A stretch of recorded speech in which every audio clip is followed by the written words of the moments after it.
Really two great discussions around initially the CISA's role, and then the DEI aspect, which we have been drilling down over and over for the last few days.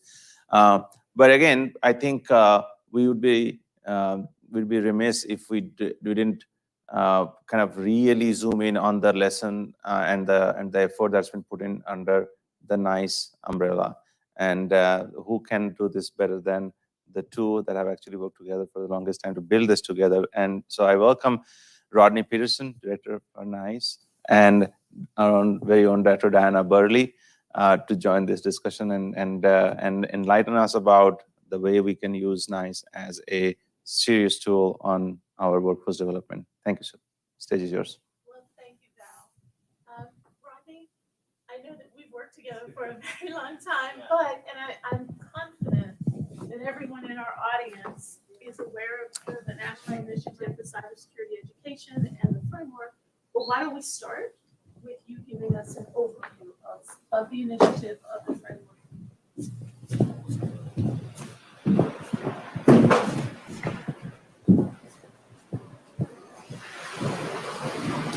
Let's move to the two speakers. Yes. Are you gonna? Yeah, it's already done. Okay. Yeah.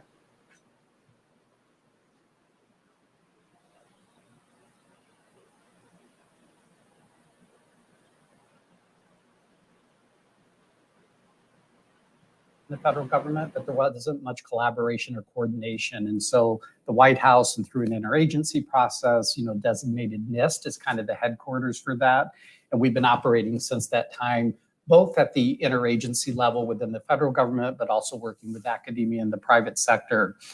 Congress in 2014 codified that in law through the Cybersecurity Enhancement Act. In fact, through that law requires us every 5 years to develop a strategic plan to address not only the federal role, but the academic and the industry role. And then more recently, through the FY21 National Defense Authorization Act, they strengthened that role and added some additional responsibilities. So we've been around for about a decade and a half. We're probably best known for our NICE framework, our workforce framework for cybersecurity, which similarly has gone through some different variations and renditions. Going maybe back to 2008 as well, when the Department of Homeland Security was looking at some common body of knowledge. DHS, as well as the Department of Defense, got involved. There was a version in 2012, but then it kind of grew up in 2017 into an official NIST special publication, and we revised it in 2020. Cybersecurity workforce as terms going together is a little awkward. We renamed it Workforce Framework for Cybersecurity because we really see cybersecurity as a cross-cutting function within enterprises and sectors. And so here we are today, with our third strategic plan, a lot of public-private engagement to try to advance what we're doing as a nation. So I want to pull on that public-private thread a bit because I remember the early days. I remember 2008 when we all came together. And it really was, even in those early days, a collection of individuals from the government, from the private sector, and from academia, all coming together to think about the different work roles, think about the KSAs required for them, but also to think about the application in different sectors and different groups. And so I wonder, particularly for this audience, I wonder if you can speak to how industry has played a role and that public-private partnership in the development of the continual development of the NICE framework. Yeah, so much like the NICE framework has evolved, I think NICE as a community has evolved. And I would say by nature of our name, it's cybersecurity education. A lot of the original assumptions was how do we support higher education and its role, particularly universities, then eventually community colleges. And eventually K through 12 education. So it was kind of in sequence that we started going younger and deeper, even within education. Within government, of course, it started with the federal government, but having come from the University of Maryland and being very familiar with how state governments operated, we wanted to extend our government connections to state, local, tribal territories, as well as international connections, quite frankly. And then with industry, which, might have came last, so to speak, it was what's the needs of the private sector workforce, private sector as employers. They're not only employers, but in many respects, they are innovators and they're doing creative and effective things. So I think the NICE framework, especially between 2017 and now, has tried to evolve from a government-centric kind of perspective on workforce to now a more inclusive national perspective, which quite frankly is not easy, but we're starting to see how we can establish an ecosystem that works for both the public and the private sector. So industry engagement, I would say, is where we are today with strengthening it. And I would just add that one of the advantages of NICE being at NIST in the Department of Commerce is the Department of Commerce is focused on industry and the private sector and helping them meet their needs. So our current Secretary of Commerce in the Department of Commerce strategic plan has key goals focused on workforce, and you'll see NICE specifically mentioned in several places. So let's talk about that complicated factor, right? And so, I mean, one of the wonderful things about the framework is that it is comprehensive, right? One of the challenging things about the framework is that it is comprehensive. And so as industry tries to pick it up, right, and tries to use it as a roadmap for structuring their cybersecurity workforce, as a roadmap for recruiting and engagement with academia, talk about today, but also talk about plans for tomorrow. How is it evolving? And what are you hearing from your industry stakeholders? Yes, so I think one of our current and emerging challenges is being able to reconcile and explain the difference between occupations, jobs, and what we call work roles, and even what supports the work roles, the task KSAs or competencies. The Department of Labor we work with closely has an occupational network, and you might think of IT or cybersecurity as occupations. We heard Kirsten previously talk about her occupation within the government as IT specialist, which is an occupational series, but her job was something very different. She was executive director of a commission, much like other people in government take on different job titles. The work roles has been a pretty effective way for the government to think about the composition of their cybersecurity workforce, because you may not have a person doing a specific work role 100% of the time. They may have 3 work roles. So those work roles together could comprise a job. So my point here is that it's a complementary kind of set of topics and relationships that aren't always clearly understood. And we're over time trying to show the relationships, but really the NICE framework lives more in that work roles and task, knowledge, skill area and competency area. And then, of course, the ecosystem around us are developing jobs. Just one quick example, cybersecurity analyst is probably one of the top jobs in demand.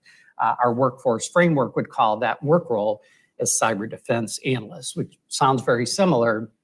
But if you're a small, medium business, that may only be half of your job, right? You may have a title as cybersecurity specialist, of which part of it is cyber defense analyst, if you will.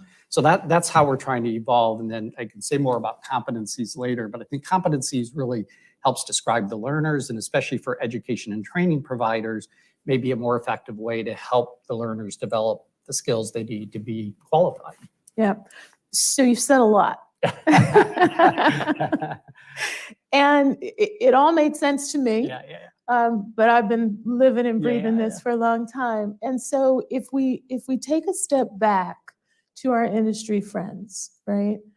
How are they kind of reconciling all of these different work roles, occupations, jobs, competencies, which we'll talk more about in a minute, but how are they putting it together? And as a part 2 of that question, one of the things that we've been talking about throughout this week is the sometimes disconnect between our HR professional colleagues and our hiring manager cybersecurity colleagues. And so not only does that translation, work role, occupation, job have to happen with our IT hiring managers, cybersecurity hiring managers, this also has to happen with our HR friends. Right. So how are you reconciling the translation that is needed in order to really use the framework in an effective way? Yeah, so as I was kind of describing specifically the framework, it has layers. It has categories, work roles, task, knowledge, skill statements, and then uses like work roles and competency areas. And I use the word layers because different people are going to use different layers. Mhm. Like I don't live in the details, what we call the NICE framework data of task, knowledge, skill statements. But if you're a supervisor or a person doing that work, that detail may be important. It may be part of your job description, your performance plan, or other things that you need to know what's required of you.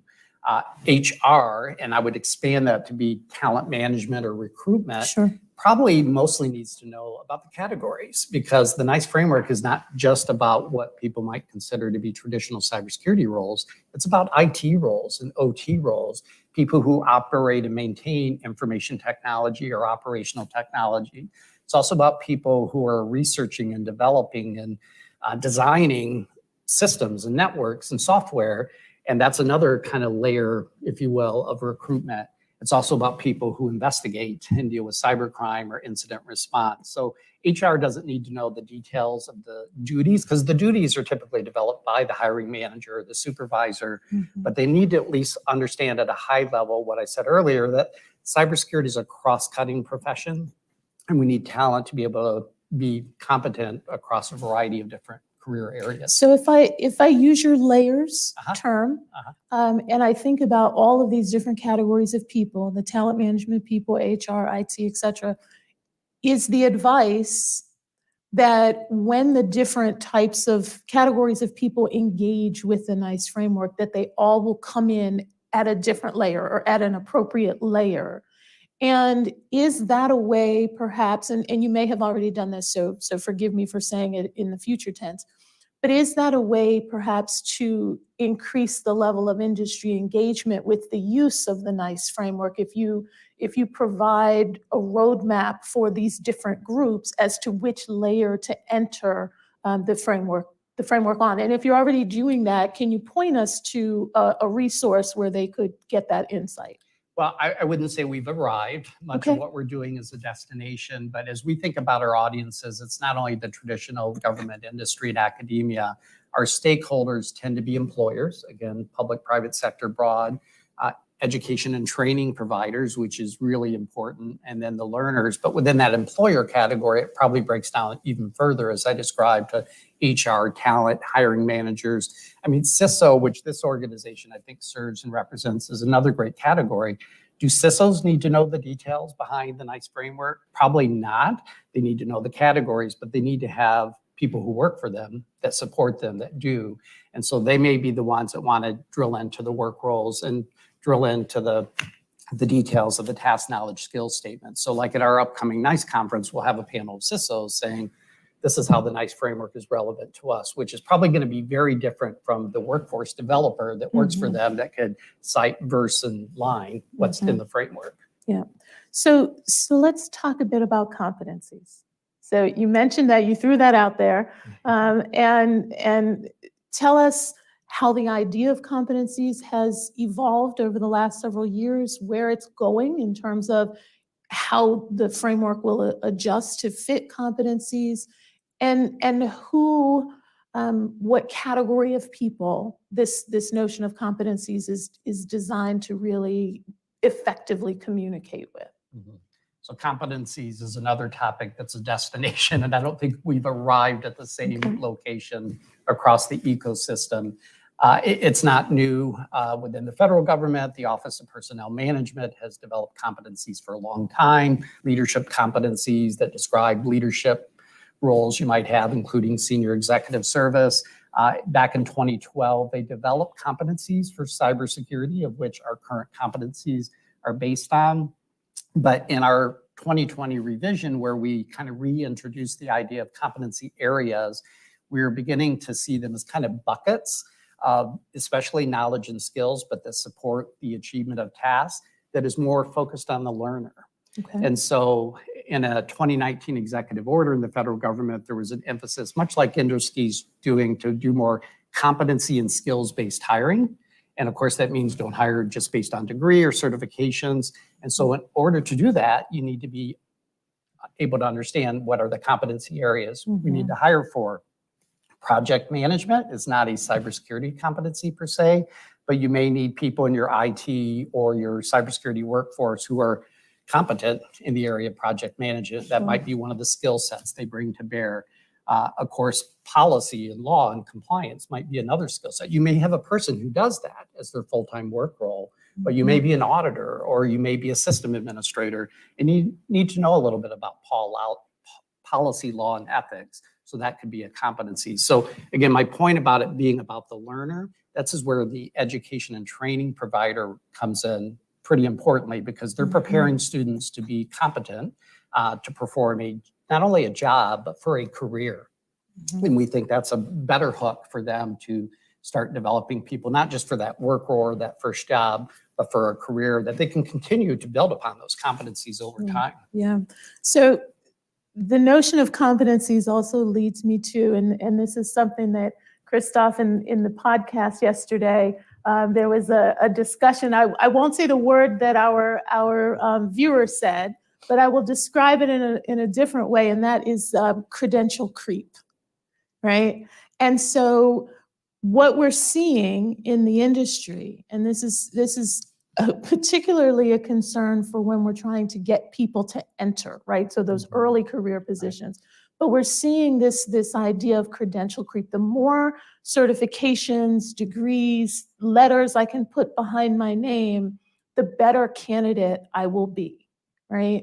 The notion of competencies sort of pushes against that, right? Because it says it's not about the degree that you have. It's not about that list of credentials. It's about what you know and are able to do. Right. So has that weighed in, and what have you heard from your stakeholders in government and industry about this tension?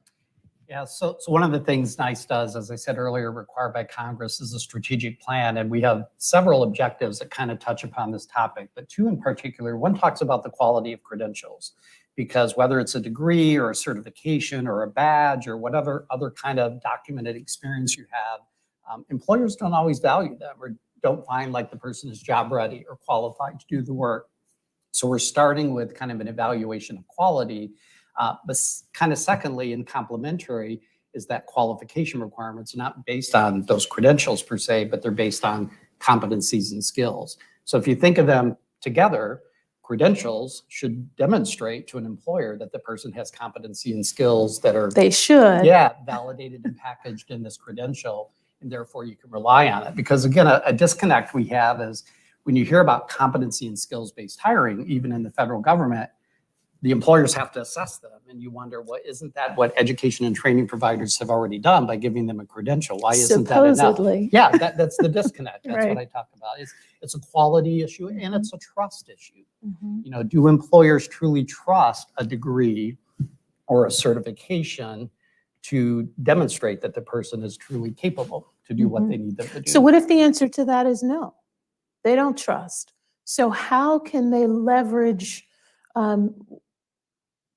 either what you're doing or what you're thinking about for the work that's being done? And it may not be in the framework. I know that you're doing things outside of the framework with federal government partners and others. So how can we begin to attack this lack of trust or this disconnect between what it says on paper that I can do and what I can actually do? Yeah, so a couple things that come to mind. One is that quality topic I talked about is really being more rigorous about the quality of the credential, and that includes performance-based assessment. So we heard Kirsten talk earlier about how I can answer the multiple choice exam, but I couldn't do the essay. Well, we don't need employees who can just do well on true, false, multiple choice tests. We have to not only give them hands-on learning, but ways to assess their performance so it can be trusted. And so we're using that kind of paradigm as a way to, quite frankly, drive changes as to how training and certifications are done, where it used to be a lot of true, false, multiple choice questions, and in educational environments where the same kind of paradigm of more hands-on learning, more performance-based assessment is taking hold. And, you know, by way of example, for the Centers of Academic Excellence in Cybersecurity across multiple colleges and universities, you know, they have a project looking at evidencing competencies because they recognize this is a critical need for there to be increased trust of degrees by employers. They need to do something proactively to make sure their students, their graduates can demonstrate their competency. So let me switch gears just a little bit, and this is something we certainly talked about in the last panel and has been a theme throughout all of this, and it's the focus on diversity, equity, and inclusion. And so I wonder if you could talk to us about activities or initiatives that the NICE program is working on to address some of those issues. Yeah, so one thing I want to be clear about, the NICE program office at NIST is small and has a relatively small budget. And we prefer to think of us as a NICE community, a community working together to advance all these issues. So whether it's you individually or your institution or George Mason University or a collection of organizations, that's what we tend to support and work with. And so we have done some grants for like exploring women in cybersecurity, how to advance it. But more importantly, we partner effectively with the Women in Cybersecurity Organization and Conference. My deputy director is on their board, and we send staff there every year. Similarly with Cyversity, which used to be the International Consortium of Minority Cybersecurity Professionals, they do great work in mentoring and trying to help bring up that next generation. So the community collectively is doing a lot of the work, and we're championing it as well as supporting it in whatever way that we can. From a values perspective, it is front and center in our strategic plan. It has been in every one of them, because not only is it about the workforce that we need to be diverse, it's also about the diversity of thought and experience and the ability to solve problems differently that all come into play. So it is something we're both committed to as well as actively supporting in whatever way we can. And again, not a surprise that under the current administration, our Secretary of Commerce, our new NIST director are both women, and this is a front and center priority for them as well. Yeah. So community. Mhm. I know that your program relies heavily on the community. Can you perhaps, because there may be some community members out here who want to get engaged Sure, and involved, and so perhaps before you speak to how they can get engaged and involved, you can talk about different ways that the community participates and what you're looking for in community members who volunteer with you. Yeah, so there's probably three primary things we do. One is that, going back to our 2008 charge, we convene the government, the federal government, an interagency coordinating council on a monthly basis. And this is every department or agency, including the executive office of the president, who have investments or commitments to building the national cybersecurity workforce. So not just federal, but the entire nation. So partners from the National Science Foundation, Department of Education, CISA, DHS, et cetera, are part of that monthly convening. But that's a closed group to those federal organizations. Secondly, because of the public-private partnership, we have what's called the NICE Community Coordinating Council that is co-chaired by industry, academia, and then myself as the government co-chair. And we come together monthly, mostly to share information, but also to continue to draw attention to what's happening across the country, because I continue to be amazed about how much is happening. And almost every day in my calendar is an event or a meeting where I learn about something new. And when you multiply that by my small but 6 staff members, that's probably 7 times a day we're learning about something new. And one of our roles is to connect the new things, because often new things have been done before, or somebody has done something similar. So anyway, the Community Coordinating Council is that convening to bring people together. But within it, we have a working group structure that corresponds to our strategic plan goals. There's 5 of them, 3 working groups in particular that focus on the first 3 goals. And then, because it's a 5-year plan, we have project teams that are stood up for 6 months to actively pursue some of the objectives, strategies, tactics that are in that plan. So all of those are volunteer opportunities open to the public, unlike the Interagency Coordinating Council. We also have a few communities of interest that have developed over time. One focused on K-12, cybersecurity education, another focused on competitions, and a third focused on apprenticeships, which is meeting as we speak. That one is co-convened by the Department of Labor and us, but has a lot of intermediaries, academic institutions, and others who get together regularly to try to advance cybersecurity apprenticeships. And then the third way is we do a lot of events. and events are not only a way for you to learn and kind of participate, but to network and connect with other people. Our biggest event is our annual conference. This year is happening in June in Atlanta. It moves around the country. Next week, we're doing a federally focused cybersecurity workforce summit with OPM, focused on federal workforce. There's many others like that, but that's kind of the 3 ways people can typically connect as part of the community. Okay. And so if CFF, the Cyber Future Foundation, wanted to get more involved or engaged, what advice would you give for us? Yeah, so I mean, you're a community, so we're a community of communities is one way I like to think of it. And one thing we prefer to avoid is entirely duplication of effort. But Absolutely. overlap is not only necessary, it just happens, and it's okay. And we don't have the resources of the people to work across the country. I mean, again, when you heard CISA speak earlier today, they have connections with critical infrastructure owners and operators and companies that we don't at NICE. We may have some connections through the Department of Commerce, but we need to rely on their network or their community to do what we do. Similarly, I can't be with 350 academic institutions at one time. And so I leverage the National Centers of Academic Excellence that NSA and CISA operate together. So there's those kind of ways that we leverage what's happening within existing kind of networks of communities. I heard earlier today reference to nonprofits, and I think it's something we need to be more explicit about when we talk about academia, industry, and government and nonprofits, because there are a variety of nonprofit organizations, some of which are doing education and training, quite frankly, but others that are doing philanthropic work. You know, just yesterday I was with, Craig, who's the owner of the Craigslist, who, just donated $50 million to this area of cybersecurity awareness and education. So the Markle Foundation, the Aspen Institute, there's a lot of organizations that are doing great work as well. So we need to try to make sure all those communities are working towards the same direction and vision. And not surprisingly, I'll often bring them and us back to the NICE strategic plan, which does have a vision, has some goals and objectives, which come up frequently in every conversation. So it's not like we reinvented something that others aren't thinking about as well. Yeah, so I'm going to give you a chance for the last word, but before we do that, and before I end every session, I always like to have a call to action, so be ready for your call to action. But I want to ask if there's any questions from the audience that you might like to ask.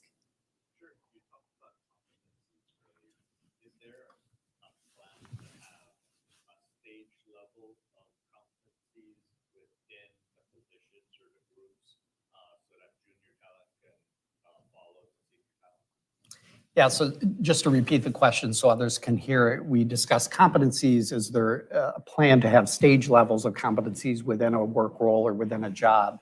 And I'll answer that two ways. One is, because it can be answered two ways, is proficiency levels. If you think of like basic, intermediate, advanced proficiency levels, we are absolutely working on that as we speak. In fact, when I mentioned that 2021 NDAA, Congress required us to do a report about proficiency levels and how it could apply to the NICE framework. And we're in the final drafting stages of that and have had many conversations.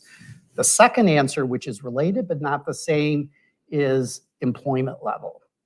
And this is something we didn't talk about here, but entry level, or is it career entry, right? We think of entry level, maybe intermediate, but then advanced or expert, like senior jobs. It may or may not be the same as proficiency. They kind of overlap, but it is very different. I mean, some jobs are not available maybe at the career entry level, like to be a senior policy director or something like that is a more advanced position, but there are a lot of positions that are at the entry level. The reason I was mentioning that career entry kind of alternative term is that we need to remember that a lot of people coming to cybersecurity don't want to start over in their career. They don't want an entry-level job. They're entering after working in 20 years in a profession or a career, and they want to come in sideways maybe into a new career trajectory. So we have been using that word career entry as an alternative way to describe that first cybersecurity job. And I'm glad that came up, because that's actually a really important point. When we think about career changers, we think about individuals who are coming from IT or coming from anywhere else,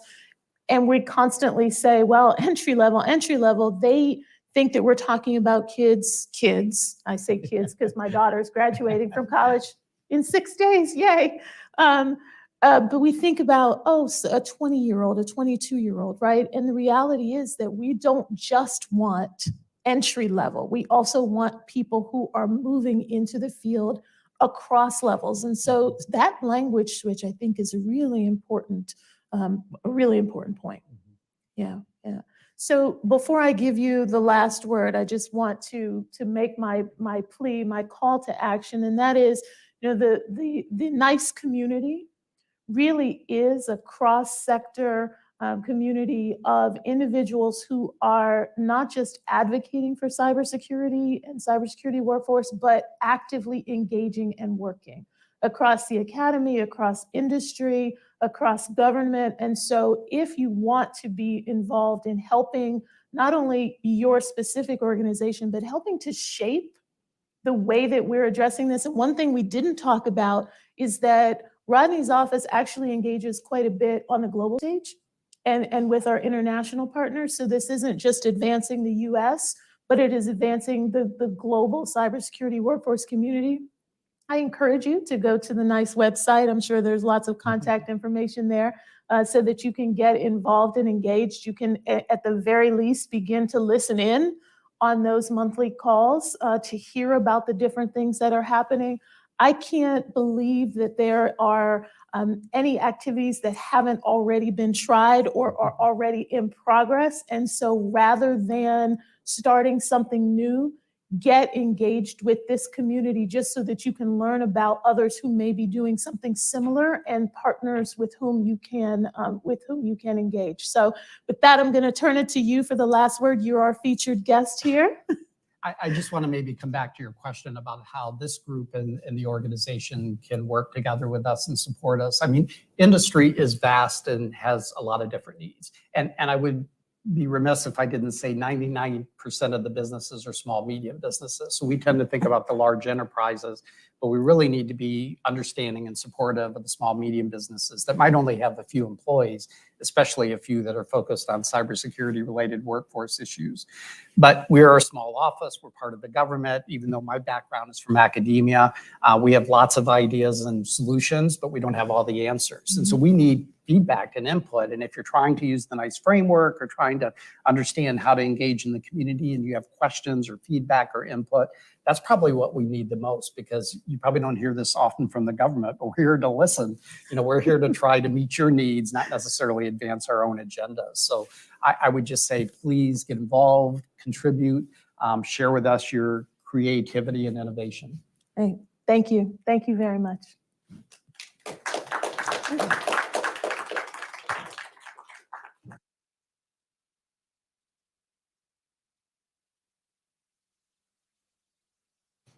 Yes, I think that way.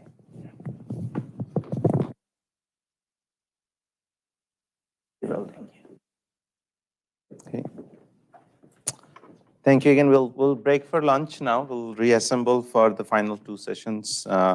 We'll get together at 12:30, and then we'll have one panel around the cybersecurity carriers, and then close with the cyber strategy panel. So thank you.